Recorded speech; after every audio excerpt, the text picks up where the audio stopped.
Hello everyone, स्वागत है आप लोगों का हमारे यूट्यूब चैनल ग्लैंस एकेडमी पर। दोस्तों, कल हम लोगों ने एनसीईआरटी की एक सीरीज़ शुरू की थी जिसमें क्लास 6 की पुस्तक उठाई गई थी और जो कि भूगोल की पुस्तक थी जिसका नाम है पृथ्वी हमारा आवास। और इसका पहला चैप्टर है सौर मंडल में पृथ्वी। तो उसका हम लोगों ने आधा अध्ययन कर लिया था और आज आधा जो बचा हुआ चैप्टर है उसको आज हम कंप्लीट करेंगे और पूरा देखेंगे कि यूपीएससी, यूपी पीसीएस और यूपी आरओ या अदर स्टेट पीसीएस में कहाँ पे जो प्रश्न आते हैं वो इनसे सीधे फंस जाते हैं। और साथ ही साथ हम इसकी लैंग्वेज को भी समझेंगे और कैसे ये मेंस में हेल्पफुल होती है, कैसे हम उन पॉइंट आउट कर सकते हैं उन चीज़ों को। तो ये सारी चीज़ों को हम समझते हुए आज की क्लास को शुरू करेंगे। और कल की क्लास अगर आप लोगों ने नहीं देखी तो उसमें मैंने प्रॉपर इंट्रो भी दिया हुआ है, एनसीईआरटी के बेनिफिट्स भी बताए हैं, एनसीईआरटी कैसे पढ़नी चाहिए ये भी मैंने बताया है। और साथ ही साथ अदर यूट्यूब चैनल से और हमारे यूट्यूब चैनल के एनसीईआरटी के लेक्चर्स में क्या डिफरेंसेस होंगे वो सारी चीज़ हम लोगों ने डिस्कस की है। तो प्लीज़ कल वाली क्लास को जरूर देख लीजिएगा और शुरू के 5 से 6 मिनट जरूर ध्यान से सुनिएगा। वहाँ से आपको एक कॉन्फिडेंस आएगा कि एनसीईआरटी को कैसे पढ़ना है और क्यों पढ़ना है जो है कि। ओके सर, तो चलिए शुरू करते हैं हम लोग आज की क्लास को। और हम लोगों ने कल इसके सिलेबस को भी डिस्कस किया था कि एनसीईआरटी ने अगर ये कोई सिलेबस रखा है तो क्यों रखा है और क्यों इसकी एक हायरार्की दिखाई गई है, किस क्रम में रखा गया, इसके ऊपर भी हम लोगों ने बहुत डिटेल से चर्चा की है। और ये हमारा है पहला चैप्टर। पहले चैप्टर में क्या लिखा हुआ है? सौर मंडल में पृथ्वी, यानी कि सूर्य के मंडल में पृथ्वी, अर्थात सूर्य का एक परिवार होता है जिसमें 8 मुख्य ग्रह होते हैं, कुछ उपग्रह होते हैं, कुछ उल्कापिंड, क्षुद्र ग्रह, बहुत सारे जो है कि छोटे छोटे ग्रह होते हैं। इन सभी को मिला के सूर्य का एक मंडल कहा जाता है, जिसका डायग्राम आप यहाँ पे देख सकते हैं। और कल की क्लास में भी मैंने ये सारी चीज़ों को कवर किया था और ये सारी चीज़ें बताई थी कैसे जो है कि सूर्य से नज़दीक या दूरी के आधार पे कोई ग्रह होते हैं, उसमें जो ट्रिक बताई थी वो भी आप लोग वहाँ से देख लीजिएगा। और आज हमें इसी में पढ़ना है पृथ्वी। क्या पढ़ना है? पृथ्वी पढ़ना है। तो शुरू करते हैं हम लोग, पृथ्वी के बारे में समझते हैं हम लोग। देखिए, सूर्य से दूरी के हिसाब से पृथ्वी तीसरा ग्रह है। तीसरा ग्रह होने का क्या मतलब हुआ? क्योंकि कल ही मैंने एक ट्रिक बताई थी, आप लोगों को आज फिर बताता हूँ। मैंने बताया था कि बीएसपी में बीएसयू नहीं है, ठीक है। ये एक ट्रिक थी जो सूर्य से दूरी के हिसाब से। तो पहला ग्रह हो जाएगा आपका बुध, दूसरा हो जाएगा शुक्र और तीसरा हो जाएगा आपका पृथ्वी, चौथा मंगल, फिर पांचवा बी से बृहस्पति और फिर एस से शनि और फिर यू से यूरेनस का मतलब होता है अरुण। ओके दोस्तों, और उसके बाद नहीं यानी कि न से यहाँ पे नेपच्यून होता है, जिसको हम लोग क्या कहते हैं? वरुण कह देते हैं। क्या कह देते हैं हम लोग? वरुण कह देते हैं। तो यहाँ पर आप देखेंगे कि जो हमारी पृथ्वी है वो सूर्य से दूरी के क्रम में तीसरा ग्रह है और यही चीज़ यहाँ पर बता रहा है। तो पृथ्वी दूरी के आधार पे कौन सा ग्रह हो जाएगा? तीसरा ग्रह हो जाएगा। लेकिन यह आकार में यह पांचवा सबसे बड़ा ग्रह है। अब इन्हीं दो बातों को उठा के क्या करेगा यूपी पीसीएस या यूपीएससी या यूपी आरओ ये स्टेटमेंट बना देंगे। और स्टेटमेंट कैसा बनेगा कि पूछा जाएगा कि पृथ्वी के संबंध में निम्न कथनों पर विचार कीजिए। पृथ्वी सूर्य से दूरी के आधार पर तीसरा ग्रह है और पृथ्वी जो है कि आकार के आधार में छठा ग्रह है। तो आपका एक स्टेटमेंट तो सही हो जाएगा क्योंकि तीसरा ग्रह तो, लेकिन आकार के आधार पे पांचवा ग्रह न कि छठा। बस यही दो बातें सीधे सीधे उठा के रख दी जाएंगी और यही चीज़ें कंफ्यूज कर जाती हैं लोगों को, क्योंकि क्रम तो पता होता है लेकिन ये नहीं पता होता है कि पृथ्वी तीसरे नंबर पे थी सूर्य की दूरी के आधार पे या ग्रहों के आकार में पांचवें नंबर पे थी। तो ये छोटे छोटे वो पॉइंट्स हैं जिसे आपको समझना है और यहीं से वो प्रश्न सीधे पूछ लिए जाते हैं, कहीं और अलग से नहीं। और इसी कड़ी में हम लोग class 6, 7th, 8th, 9th, 10th, 11th, 12th पूरी की पूरी जो है कि हम एनसीईआरटी को कवर करेंगे। मैं आपको बता दूं कि मेरा जो फेवरेट सब्जेक्ट है, भले मेरा जो है कि पॉलिटिकल साइंस मेरा मेन सब्जेक्ट रहता है, लेकिन जियोग्राफी और इकोनॉमिक्स और हिस्ट्री ये बहुत ही मेरे फेवरेट सब्जेक्ट हैं जिस पे बहुत अच्छे से मैं आप लोगों को डील कर सकता हूँ। बस आप लोग साथ दीजिएगा, अपना समय दीजिएगा और बिल्कुल जो है कि मैं कहूँगा गारंटेड कि आपको पूरी जियोग्राफी 11th 12th की स्पेशली पूरी तरीके से मैं आपको समझा दूंगा, चाहे उसमें जियोमॉर्फोलॉजी हो, क्लाइमेटोलॉजी हो या ओशिनोग्राफी हो, सारी चीज़ों को मैं आपको बहुत अच्छे से डील करूंगा। और हमारी जो टॉपर्स की कॉपी के नोट्स चल रहे हैं आप लोग उस सीरीज़ को भी देख लीजिएगा, क्योंकि वहाँ पे हैंड रिटन नोट्स जो टॉपर्स के हैं उसमें हम लोग सभी चीज़ को डील कर रहे हैं। अभी तो एंशिएंट हिस्ट्री चल रही है, फिर साथ में बायोलॉजी चलेगी, फिर जियोग्राफी चलेगी, इकोनॉमिक्स चलेगी। बेहद ही अच्छे नोट्स हैं जिससे आपको बहुत बेनिफिट मिलेगा। टॉपिक पर वापस आते हैं। यह ध्रुवों पर या ध्रुवों के पास थोड़ी सी चपटी है और यही कारण है कि इसके आकार को भू आभ कहा जाता है। यानी भू आभ को इंग्लिश में क्या लिखते हैं दोस्तों? जियोइड लिखते हैं। क्या कहते हैं इसको? जियोइड। अब यहाँ पर बात आती है, आपने सुना होगा बचपन में जब आप कक्षा 2-3 में थे कि भाई पृथ्वी गोल है, गोल होने के बाद फिर आपने सुना पृथ्वी चपटी है, फिर पृथ्वी का आकार अंडाकार सुना, और अब कंपटीशन की तैयारी के दौरान आपने एक्चुअल फिगर काउंट किया, एक्चुअल फिगर को एनालाइज किया कि पृथ्वी ना तो चपटी है ना गोल है, बल्कि पृथ्वी एक जियोइड फॉर्म में है जो कि ध्रुवों के पास चपटी होती है और विषुवत रेखा पे गोल होती है। कुछ इस तरीके से हम लोग सामान्यतः डायग्राम तो ऐसा बनाते हैं, तो ये तो चारों तरफ गोल है, लेकिन असल में जो इसका डायग्राम है वो कुछ इस तरीके का होता है, वो कुछ इस तरीके का होता है। तो यहाँ पे देखेंगे आप, ध्रुवों पे क्या है? चपटी हो गई है, जबकि विषुवत रेखा पे क्या हो रही है? फैल गई है। तो ये पृथ्वी की वास्तविक आकृति है। और भू आभ का मतलब होता है, आभ मतलब होता है समान, और भू मतलब होता है पृथ्वी, अर्थात पृथ्वी के समान आकार वाले स्थिति को भू आभ कहते हैं। तो अब आप लोगों को ये समझ में आ गया होगा कि पृथ्वी जो है कि तीसरा ग्रह है, पांचवा सबसे बड़ा ग्रह है आकार में, और साथ ही साथ इसे भूआभ की आकृति वाला ग्रह भी माना जाता है। और समझते हैं, जीवन के लिए अनुकूल परिस्थितियां संभवतः केवल पृथ्वी पर ही पाई जाती हैं। पृथ्वी न तो अधिक गर्म है और न ही अधिक ठंडी है। अब अगर मान लीजिए कोई ग्रह, जो बुध जैसे मान लेते हैं हम लोग, क्योंकि हमने यहाँ पे बताया कि ये तो हो गया आपका सन, ये हो गया आपका सन, और यहाँ पे आप देखेंगे सबसे नज़दीक है मरकरी, फिर यहाँ पर इसके बाद आता है वीनस यानी कि शुक्र, फिर इसके बाद आती है आपकी अर्थ, और फिर इसके बाद आता है आपका मार्स यानी मंगल ग्रह। तो ये तो है हमारी अर्थ, ये हमारी अर्थ है। अब देखिएगा यहाँ पे सूर्य से दूरी होने की वजह से पृथ्वी पर एक सामान्य तापमान बना रहता है। न तो पृथ्वी बहुत अधिक गर्म होती है, अगर गर्म भी होती है तो भारत में अगर आप मैक्सिमम टेम्परेचर काउंट करते हैं तो बहुत ज़्यादा तो 51% मतलब 51 डिग्री सेल्सियस चला जाता है, या 48 डिग्री सेल्सियस चला जाता है। लेकिन दुनिया में कई ऐसे स्थल हैं जहाँ पे लगभग 65 या 64 डिग्री सेल्सियस टेम्परेचर रह चुका है। हमेशा नहीं बना रहता, लेकिन रह चुका है। और अगर हम ठंडी की बात करें तो ग्लेशियर जैसी स्थिति को छोड़ दिया जाए, ध्रुवों की स्थिति को छोड़ दिया जाए, तो नॉर्मल जो टेम्परेचर होता है वो 5 डिग्री टेम्परेचर तक रह जाता है, अदरवाइज फिर माइनस में भी जाता है। तो एक ऐसी परिस्थिति होती है जिसमें कोई भी प्राणी सर्वाइव कर लेता है। न तो बहुत अधिक गर्मी की वजह से उसकी मृत्यु होती है और न ही बहुत अधिक ठंडी की वजह से उसकी मृत्यु होती है। तो इसीलिए कहा जाता है कि जीवन की जो परिस्थितियां हैं जीवन के लिए, वो परिस्थितियां संभवतः पृथ्वी पर मिलती हैं, क्योंकि न तो ये बहुत अधिक गर्म है और न ही बहुत अधिक ठंडी है। बात करें अगर हम बुध की, मरकरी की, क्यों हम बुध पर अपना जीवन नहीं देख सकते? तो दोस्तों, जो ग्रह सूर्य से एकदम नज़दीक है और मात्र 88 दिनों में सूर्य की परिक्रमा लगा लेता है, सूर्य की परिक्रमा कर लेता है, सूर्य से इतना अधिक इसे तापमान प्राप्त होता है कि यहाँ पर कोई भी वस्तु जो है कि जीवित अवस्था में रह ही नहीं सकती। तो इंसान कैसे रह लेगा? इसीलिए बुध पे कोई जीवन नहीं है। इसी तरीके से शुक्र का भी प्रभाव है थोड़ा थोड़ा, कि शुक्र पर भी सूर्य का प्रभाव बना रहता है और तापमान वहाँ पर भी बहुत होता है। अब पृथ्वी पर भी तापमान रहता है। अब आप लोग खुद ही देख लीजिए, गर्मी का मौसम चल रहा है, इस समय गर्मी का टेम्परेचर उत्तर प्रदेश में लगभग 45, 43, 42 डिग्री सेल्सियस चल रहा है। और ऐसे में स्थिति हमारी ये हो जाती है कि अगर हमें ठंडा पानी ना मिले या एसी की हवा ना मिले तो हमें सुकून नहीं मिलता है। तो आप इमेजिन कर सकते हैं कि बुध और ये आपका जो शुक्र ग्रह है, इस पर क्या स्थिति होगी इस समय। तो ऐसी स्थिति में जीवन तो संभव नहीं है। इसीलिए हम जीवन की जो तलाश कर रहे हैं वो मंगल ग्रह पे ज़्यादा कर रहे हैं। क्यों? क्योंकि पहला फ़ायदा क्या है कि सूर्य से दूरी होने के कारण एक नियमित तापमान मिलेगा पृथ्वी की तरह, कि न तो बहुत अधिक गर्म होगा और न ही बहुत अधिक ठंडा होगा। और दूसरी बातें, पृथ्वी के समान ही मंगल ग्रह की संरचनाएं हैं, चट्टानी संरचना है, पर्वत भी वहाँ देखने को मिलते हैं, वहाँ पानी के प्रमाण भी मिल चुके हैं। भारत के जो है कि द्वारा खोजा गया, इसरो के द्वारा पानी के प्रमाण भी मिल चुके हैं, हाइड्रोजन के प्रमाण भी हैं। तो कहीं ना कहीं हम देख रहे हैं कि मंगल ग्रह पे जीवन के लिए एक अनुकूल परिस्थिति बन रही है।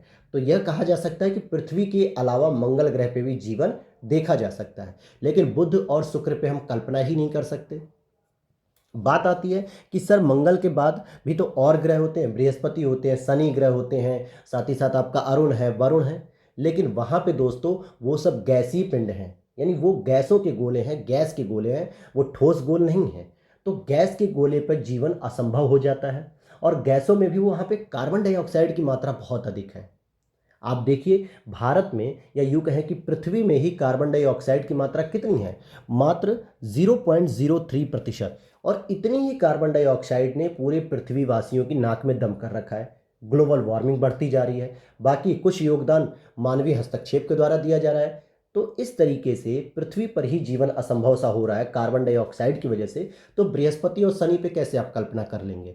तो इसीलिए जो आदर्श दशाएं देखने को मिली वो पृथ्वी पर देखने को मिली हैं, और साथ ही साथ मंगल पर भी देखने को मिल सकती हैं।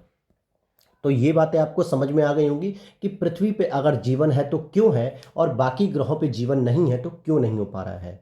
आगे देखते हैं, यहाँ पर पानी व वायु उपस्थित है। बिल्कुल, पृथ्वी पर जो है कि लगभग 71% जो है कि पानी का क्षेत्रफल है, जिसमें महासागर समुद्र में पानी सबसे अधिक है, जो हमारे जीवन के लिए आवश्यक है। वायु में जीवन के लिए आवश्यक गैसें हैं, जैसे कि ऑक्सीजन मौजूद है। अगर हमें सांस लेनी है तो सबसे अच्छी बात है, वैसे तो नाइट्रोजन जो है कि 71% के आसपास है, और 21% के आसपास आपकी ऑक्सीजन है। तो इतनी ऑक्सीजन एक तरीके से सांस लेने के लिए पर्याप्त हो जाती है, और स्वच्छ ऑक्सीजन का होना सबसे अधिक जरूरी है। तो पृथ्वी पर जीवन के लिए जो सबसे इंपॉर्टेंट गैस है वो है ऑक्सीजन, और वो होने की वजह से यहाँ पे जीवन संभव हो पा। इन्हीं सब कारणों से पृथ्वी जो है कि सौर मंडल का सबसे अद्भुत ग्रह है, क्योंकि इस पे जीवन भी मिल रहा है, इस पे गैसें भी हैं, इस पे जल भी है, इस पर ना तो ज़्यादा गर्म है और ना ही ये ज़्यादा ठंडा है। अंतरिक्ष से देखने पर पृथ्वी नीले रंग की दिखाई देती है, क्योंकि इसकी 2/3 सतह पानी से ढकी हुई है, इसलिए इसे नीला ग्रह भी कहा जाता है। 2/3 सतह का मतलब हो गया लगभग 71% जो है कि इस पे जल है, महासागर का जल है। और जल का रंग क्या होता है, आपको पता होना चाहिए कि जल का रंग कुछ भी नहीं होता है। आप जिस बर्तन में रखेंगे उसी बर्तन का वो रंग धारण कर लेगा। आप हरे रंग की बोतल जिसमें हम स्प्राइट या माउंटेन ड्यू पीते हैं, तो उसमें पानी रखिए तो हरा दिखेगा। आप वाइट कलर की बोतल में रखेंगे तो आपको पानी सफ़ेद दिखेगा। आप अगर किसी येलो या पिंक कलर की बोतल में रखेंगे तो आपको पानी का रंग पिंक दिखेगा। इसी तरीके से जब सूर्य से जो प्रकाश आता है, जो हम लोग क्लाइमेटोलॉजी में पढ़ेंगे भी, जलवायु विज्ञान में, तो प्रकाशों का स्कैटरिंग होती है, प्रकीर्णन होता है, और उस प्रकीर्णन की वजह से हमें पानी का रंग नीला दिखाई देता है। और इसीलिए अंतरिक्ष से भी हमें वह ग्रह कैसा दिखता है, नीला दिखता है, क्योंकि बहुत अधिक पानी दिखता है। सूर्य के प्रकाश के फैलने की वजह से पूरे पानी का रंग नीला हो जाता है, और जहाँ पे 2/3 हिस्सा नीला दिखेगा वो पूरी वस्तु ही हमें ऊपर से नीली दिखने लगेगी। इसीलिए हमें अंतरिक्ष से नीली दिखाई देती है, और इसलिए इसका एक और नाम क्या है, नीला ग्रह है, ब्लू प्लैनेट। आगे जरा एक और थॉट लेते हैं। जो साइड में जो बॉक्स दिए होते हैं ना दोस्तों, ये यहाँ से भी अब यूपीएससी और स्टेट पीसीएस के एग्जाम सीधे सीधे एक स्टेटमेंट वाइज प्रश्न रख दे रहे हैं। पूछा जा रहा है, प्रकाश की गति लगभग 3 लाख किलोमीटर प्रति सेकंड है, और इस गति के बावजूद सूर्य के प्रकाश को पृथ्वी तक पहुंचने में लगभग 8 मिनट का समय लगता है, या दूसरी भाषा में कहें तो 8 मिनट 6 सेकंड का लगभग समय लगता है पृथ्वी पर पहुंचने में। तो 3000 किलोमीटर प्रति सेकंड की स्पीड से यह चलता है। आगे देख लेते हैं हम और भी चीज़ें समझते हैं। अब हम बात करेंगे चंद्रमा की। तो चलिए चंद्रमा की हम बात कर लेते हैं भाई। हमारी पृथ्वी के पास केवल एक उपग्रह है जिसका नाम है चंद्रमा। और ध्यान दीजिएगा, ये नेचुरल उपग्रह है, इसीलिए जितने भी नेचुरल उपग्रह होते हैं उसे हम मून कहते हैं, और इसीलिए हम लोग चंद्रमा को मून कहते हैं। क्योंकि उपग्रह जो हमारे कृत्रिम उपग्रह होते हैं उसको हम लोग क्या कहते हैं, उसको हम लोग दोस्तों सैटेलाइट कहते हैं। क्या कहते हैं, सैटेलाइट। जैसे हम लोग सुनते हैं कि इसरो ने आज ये सैटेलाइट लॉन्च किया, नासा ने इस सैटेलाइट को लॉन्च किया, उसका भी तो हिंदी में क्या अर्थ होता है, उपग्रह होता है। लेकिन ये कृत्रिम उपग्रह होते हैं, ह्यूमन मेड होते हैं, मानव निर्मित होते हैं, इसीलिए इनको सैटेलाइट कहा जाता है। जबकि जो नेचुरल ग्रह उपग्रह होते हैं उसे हम लोग सामान्यतः मून कहते हैं। और केवल ये पृथ्वी के लिए ही मून नहीं है, अगर आप मंगल ग्रह के डीबोस और फोबोस उपग्रह को भी देखेंगे तो उसके लिए भी मून शब्द का प्रयोग होगा। फिर चाहे बृहस्पति के लगभग 94 उपग्रह हैं या शनि के 92 उपग्रह हैं, इन सभी को अगर हम क्या कहेंगे, मून कहेंगे। इतनी बात क्लियर हो गई। तो मून कहा जाता है, और इसका जो व्यास है वो पृथ्वी के व्यास का केवल 1/4 हिस्सा है। यानी अगर आप मान के चलिए कि पृथ्वी अगर इतनी बड़ी है तो चंद्रमा केवल इतना बड़ा है। ठीक है, इसको मैं लिख देता हूं मून,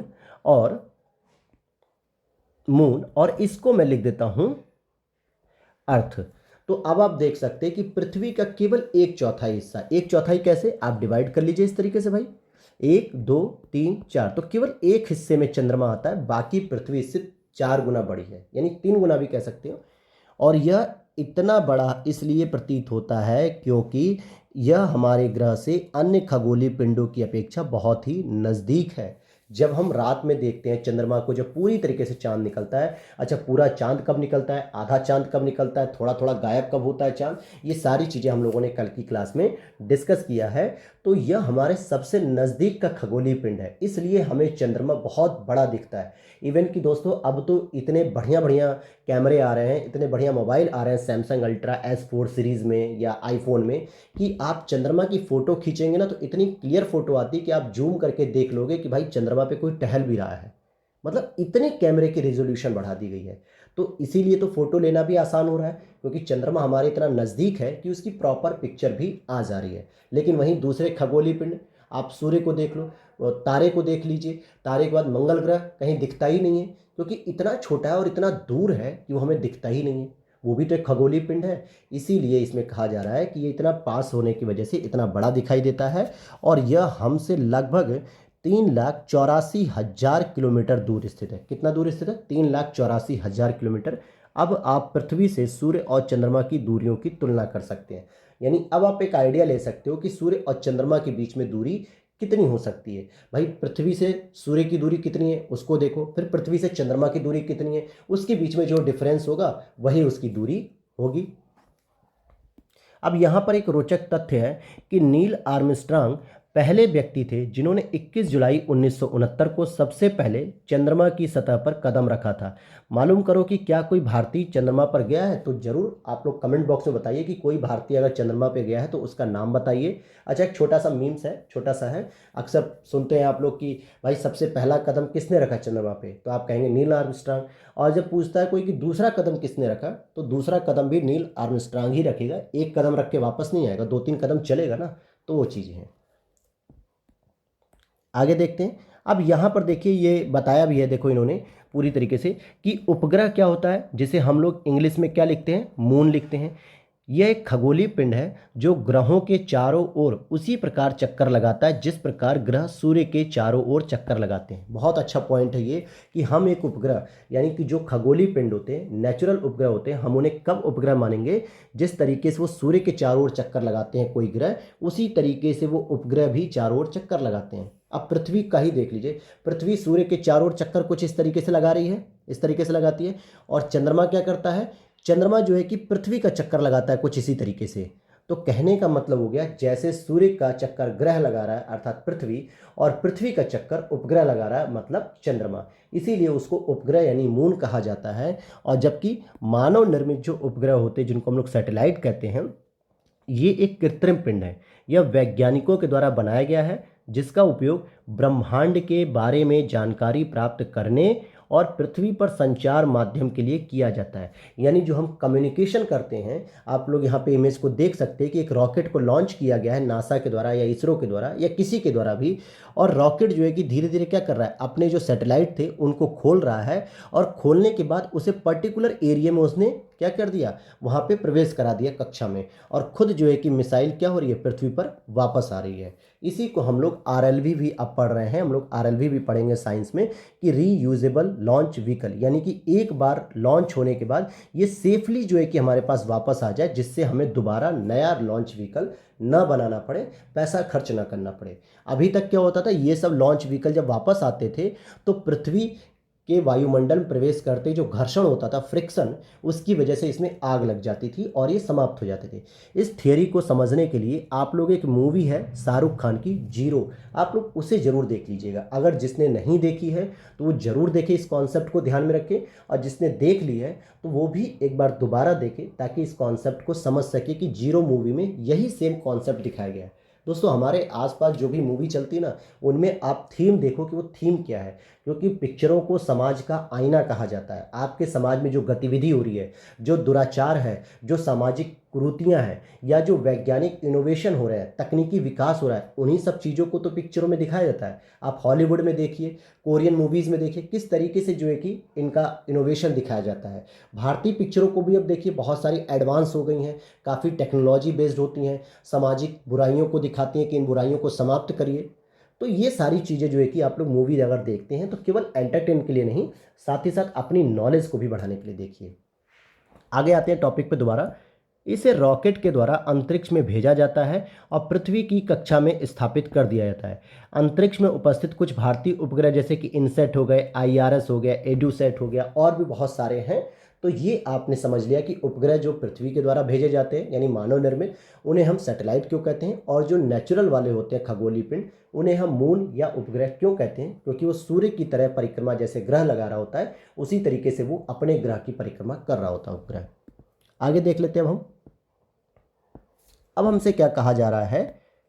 चंद्रमा पृथ्वी का एक चक्कर लगभग 27 दिन में लगाता है और हमारी पृथ्वी जो है कि लगभग 365 दिन और लगभग जो है कि 6 घंटे, ठीक है, लगभग 5 घंटे, मान लीजिए 5 घंटे कुछ मिनट का है इसका रेशियो।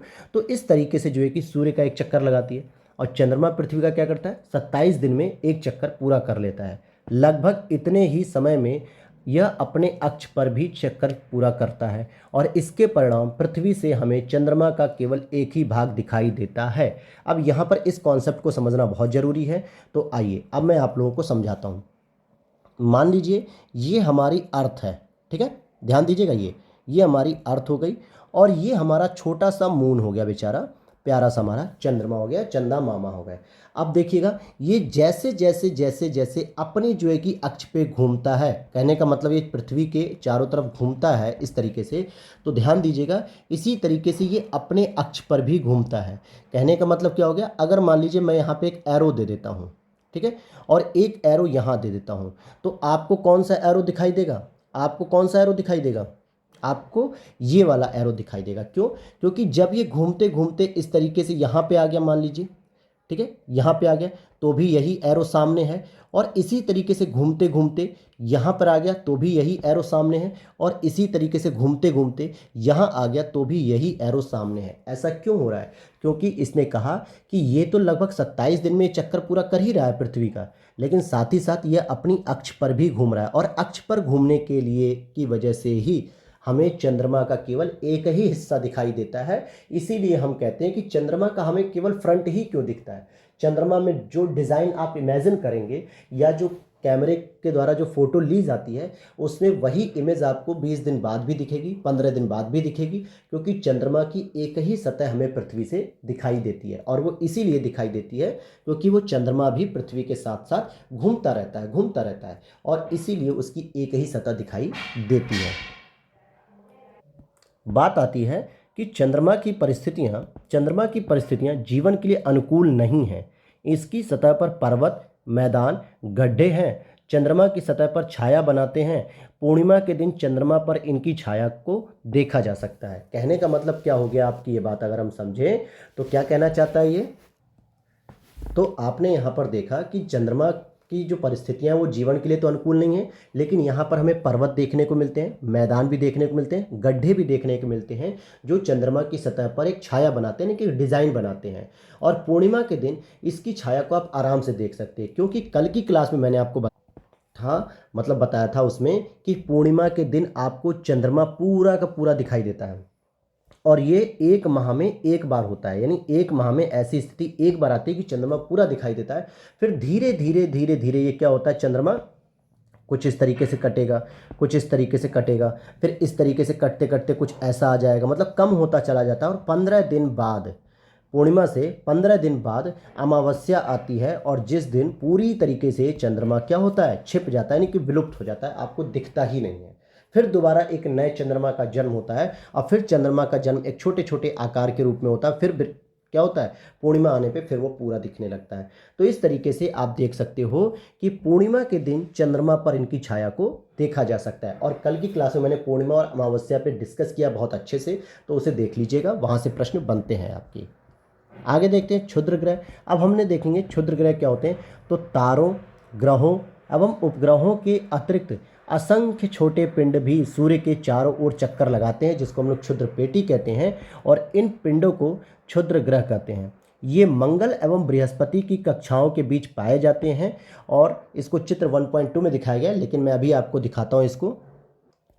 अब यहाँ पर आप देख सकते हैं कि ये रहा आपका मार्स, अर्थात ये रहा आपका मंगल ग्रह, और ये रहा आपका जुपिटर, जिसको हम लोग क्या कहते हैं, बृहस्पति कहते हैं। तो ये जो आपको पट्टी दिख रही है ना दोस्तों, ये क्षुद्र ग्रहों की, ध्यान दीजिएगा, ये क्षुद्र ग्रह है, ये छोटे छोटे उल्कापिंड टाइप का आप कह सकते हैं।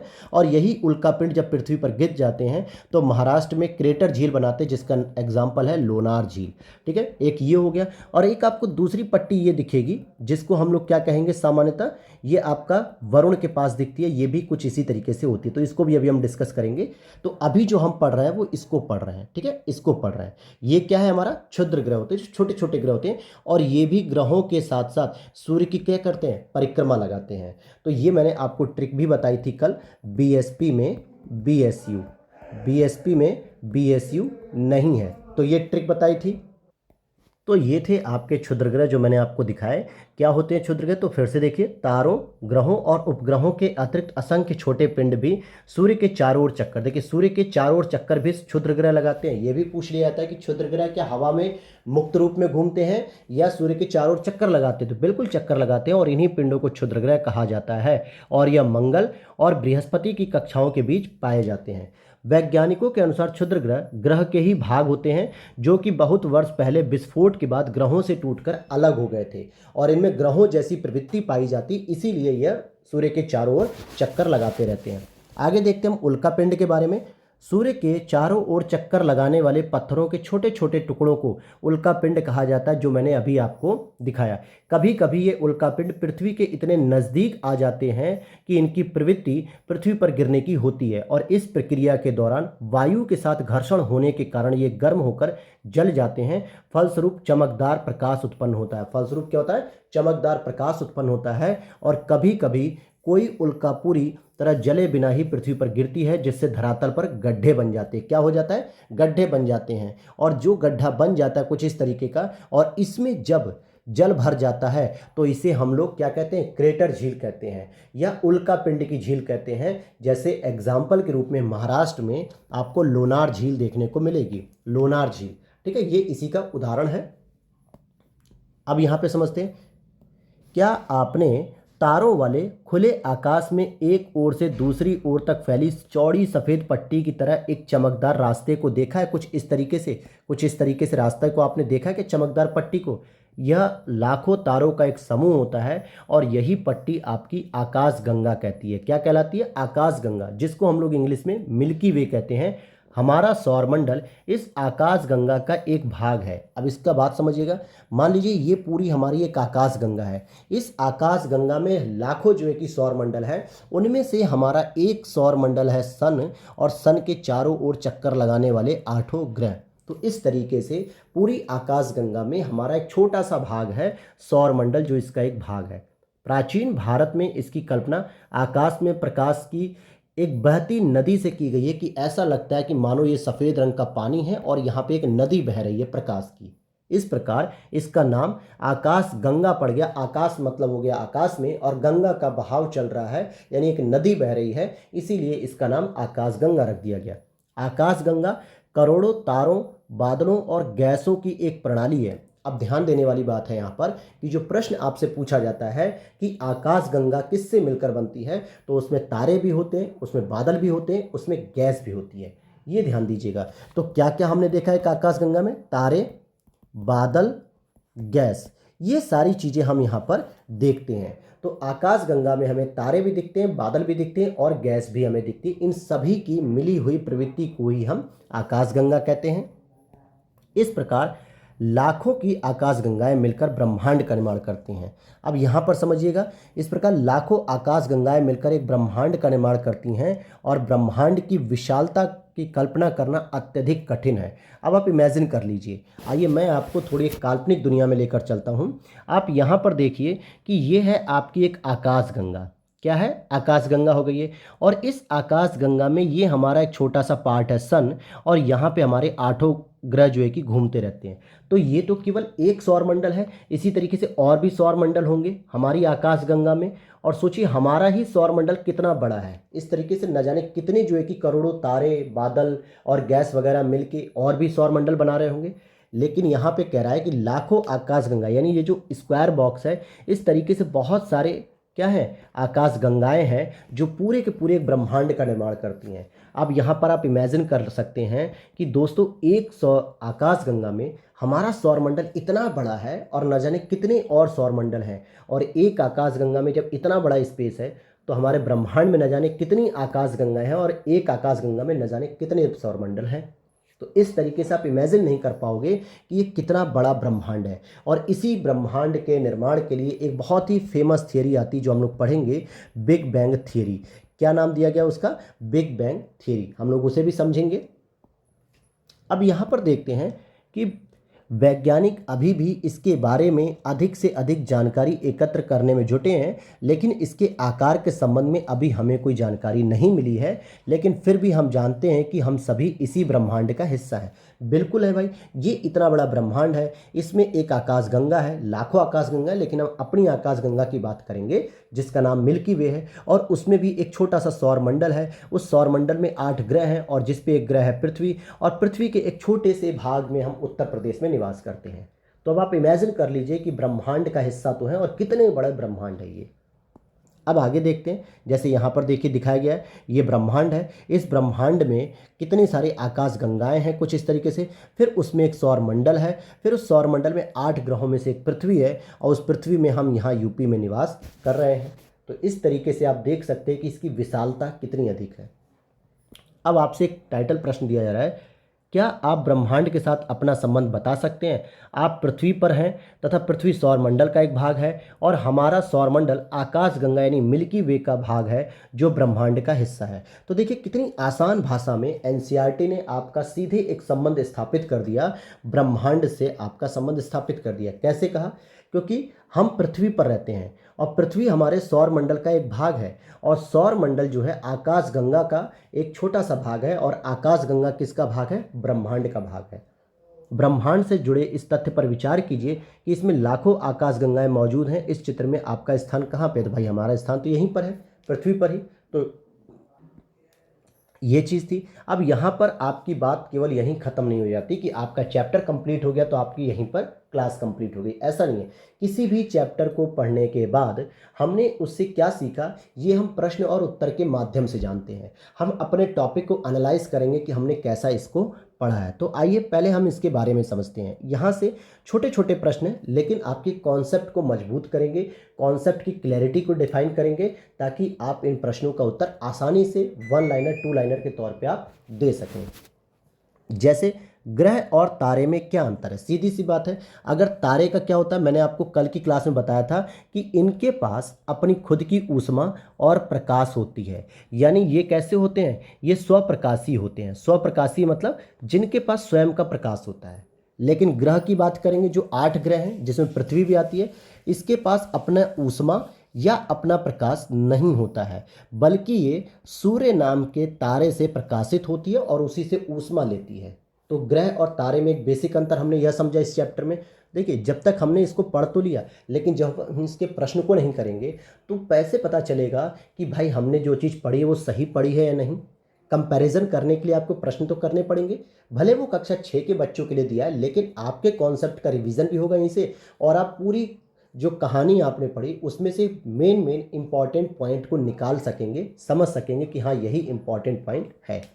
सौर मंडल से आप क्या समझते हैं भाई? तो सौर मंडल का मुखिया सूर्य होता है, जिसके गुरुत्वाकर्षण या आकर्षण बल की वजह से बाकी 8 ग्रह, क्षुद्र ग्रह, उल्कापिंड और बहुत सारे जो है कि गैसों के गोले वगैरह सब इससे जुड़े रहते हैं। और उसी सौर मंडल में एक हमारी पृथ्वी भी है जिस पर हम निवास करते हैं। तो सौर मंडल ये हो गया। सूर्य से उनकी दूरी के अनुसार सभी ग्रहों के नाम लिखिए। तो ये मैंने आपको ट्रिक भी बता दी, ये चौथी बार बता रहा हूँ ताकि आपको याद हो जाए। बीएसपी में BSU, बस यहाँ P से U कर देना है, नहीं है बस, और सारा चीज़ सेम है। क्या है? B से बुध, S से शुक्र, P से पृथ्वी, मे से मंगल, फिर B से बृहस्पति, S से शनि, U से यूरेनस का मतलब अरुण, और नहीं से नेपच्यून, नेपच्यून का मतलब होता है वरुण। ठीक है, तो ये हो गया आपका, इतनी सारी चीज़ें आपने समझी।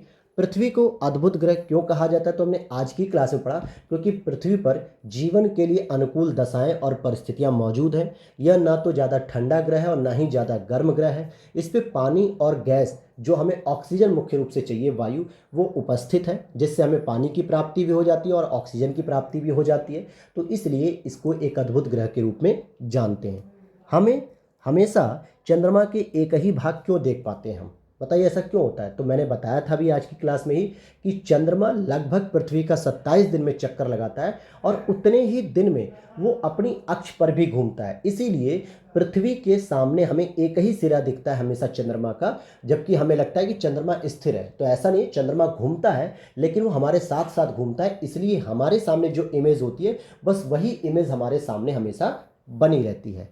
और ब्रह्मांड क्या है? तो भाई ब्रह्मांड जो है कि लाखों आकाश गंगाओं का समूह है और उन आकाश गंगाओं में लाखों सौर मंडल है। उन सौर मंडल में लाखों ग्रह हो सकते हैं। हमारे सौर मंडल में 8 ग्रह हैं, जिसमें एक पृथ्वी है और जिस पर हम निवास करते हैं। तो ये वही चक्र है। आपको इस तरीके से, आपको अगर पीसीएस में पूछा जाए, यूपीएससी में, तो आप ऐसे एक डायग्राम बना सकते हैं और ब्रह्मांड को इंडिकेट करेंगे सबसे ऊपर, फिर उसके बाद आप आकाश गंगा दिखा दीजिए, फिर सौर मंडल दिखा दीजिए, फिर पृथ्वी दिखा दीजिए और फिर स्वयं का चित्र बना दीजिए।